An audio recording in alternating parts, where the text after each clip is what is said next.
से कि कई समस्याओं के निवारण नहीं होते, कई सब है उत्सव की तरह जिए, खुशियां मनाने के कारण नहीं होते, खुशियां मनाने के कारण नहीं होते।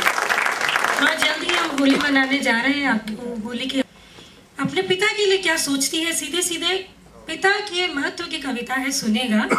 और 4 पंक्तियां इस कविता की भूमिका में देना चाहूंगी। एक कवि की 4 पंक्तियां हैं कि हवा में तैरती निश्चल सी वे बातें नहीं अब, हवा में तैरती निश्चल सी वे बातें नहीं अब, मुझे आशीष देने को तेरी बाहें नहीं अब, मुझे ऊंचाइयों पर सारी दुनिया देखती है पर तरक्की देखने को बस तेरी आंखें नहीं अब, तरक्की देखने को बस तेरी आंखें नहीं।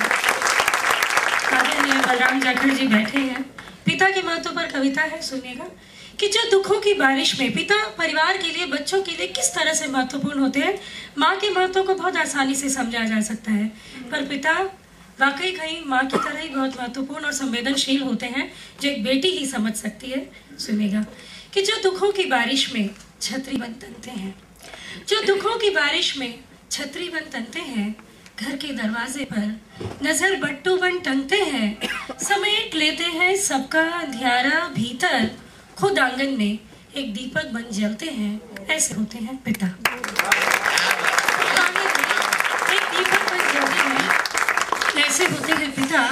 बेशक बेशक पिता लोरी नहीं सुनाते, माँ की तरह आंसू नहीं बहाते। अरे भैया बेशक पिता लोरी नहीं सुनाते, माँ की तरह आंसू नहीं बहाते, पर दिन भर की थकन के बावजूद रात का पहरा बन जाते हैं, रात का पहरा बन जाते हैं। वीडियो प्लीज, एक मिनट, वीडियो वाले कविता पढ़ी जा रही। और पिता जब निकलते हैं ना सुबह तिनकों की खोज में, किसी के खिलौने, किसी की किताबें, किसी की मिठाई, किसी की दवाई, प्रवास पर होते हैं घर भर के सपने, पिता कब होते हैं खुद के अपने, पिता कब होते हैं।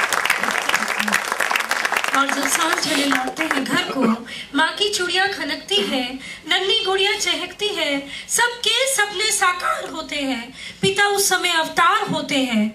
जवान बेटियां बदनाम होने से डरती है, हर गलती पर आंखों की मार पड़ती है, दरअसल भय, हया, संस्कार का बोलबाला है पिता, मोहल्ले भर की जुबां का ताला है पिता।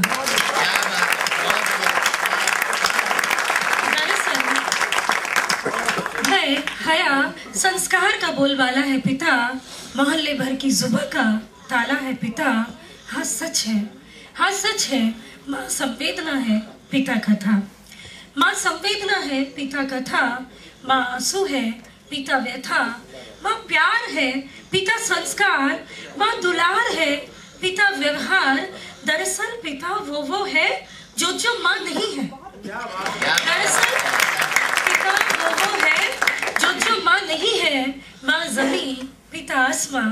यह बात कितनी सही है, यह बात कितनी सही है। पिता बच्चों की तुतलाती आवाज में भी एक सुरक्षित भविष्य है, पिता बच्चों की तुतलाती आवाज में भी एक सुरक्षित भविष्य है, जिनके कंधों पर बच्चों का बचपन होता है, जिनकी जेब में खिलौनों का धन होता है, जिनकी बाजुओं से ताकत मिलती है, जिनके पैसों से हिम्मत जुटती है, जिनकी परंपराओं से वंश चलता है।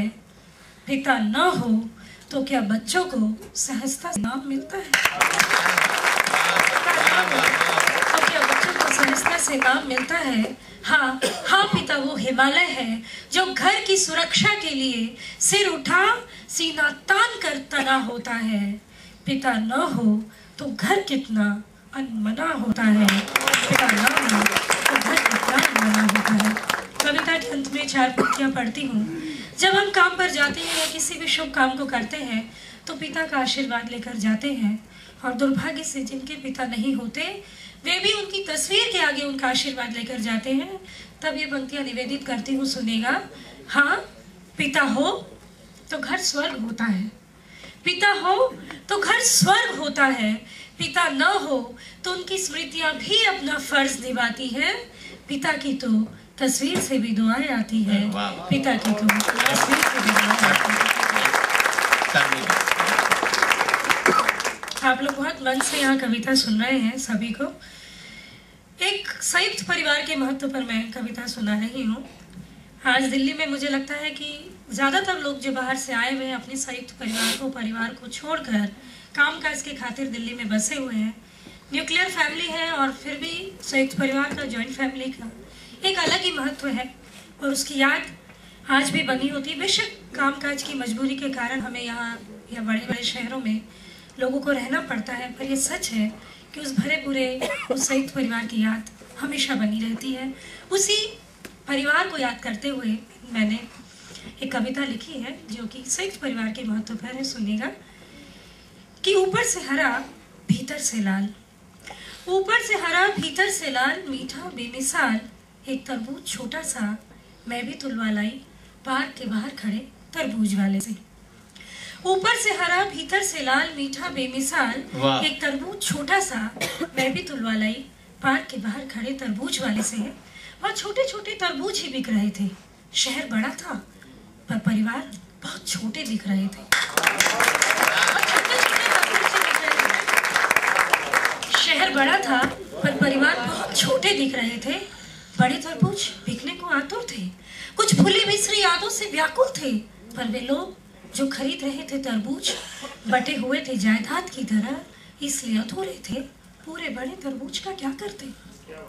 पर वे लोग जो खरीद रहे थे तरबूज बटे हुए थे जायदाद की तरह, इसलिए अधूरे थे। पूरे बड़े तरबूज का क्या करते? तरबूज वाला बेच नहीं पा रहा था बड़े तरबूज आसानी से। तरबूज वाला बेच नहीं पा रहा था बड़े तरबूज आसानी से, क्योंकि भारी तरबूज उठाने वाले मजबूत हाथ अब माँ बाप के साथ नहीं डॉलर के हाथ हो गए थे। और जो साथ थे, क्योंकि भारी तरबूज उठाने वाले मजबूत हाथ अब माँ बाप के साथ नहीं डॉलर के हाथ हो गए थे। और जो साथ थे उन्हें तरबूज खाने में कोई दिलचस्पी नहीं थी, कोई दिलचस्पी नहीं थी। इसीलिए बड़े बड़े शहर में छोटे छोटे तरबूज रिवाज की तरह उपज रहे थे और बड़े तरबूज मन ही मन किलस रहे थे, मन ही मन किलस रहे थे। अंततः घर आकर जब काटने लगी मैं अपना छोटा सा तरबूज, तो मेरे गांव के घर का वो बड़ा तरबूज मुझे मुंह चिढ़ाने लगा, जिसे बांट कर खाते थे हम सब प्यार में, परिवार में। आज बटकर खा रहे हैं, बटकर खा रहे हैं, बटकर खा रहे हैं।